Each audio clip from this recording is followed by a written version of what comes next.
Okay, Devin, I hear that you took the train across Russia. Yes, I started in Moscow, traveled through Russia, Mongolia, and ended up in China. Wow. That's a long way. Yes, it was. It took 3 weeks. I did it as part of a tour with 10 other people.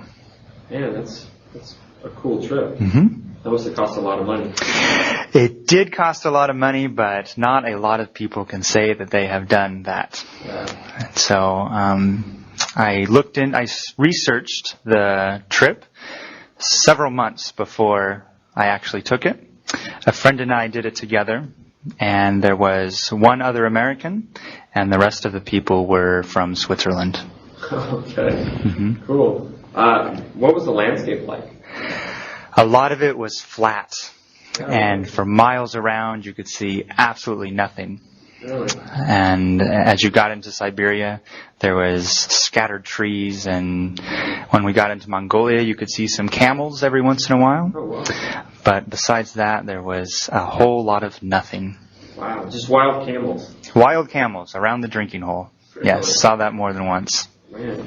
So how did you eat on this train? We stopped several times along the way, and upon every platform you could buy food that local people were selling. A lot of it consisted of dried fish and other types of Russian delicacies, and a lot of noodles that you heated up with hot water. Every train had hot water on it in every carriage, and so you were always able to make noodles if you were desperate. Wow. So was this a luxurious train, or was it a pretty basic?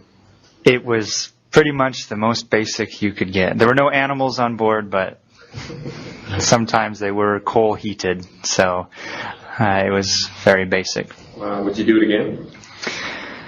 Great question.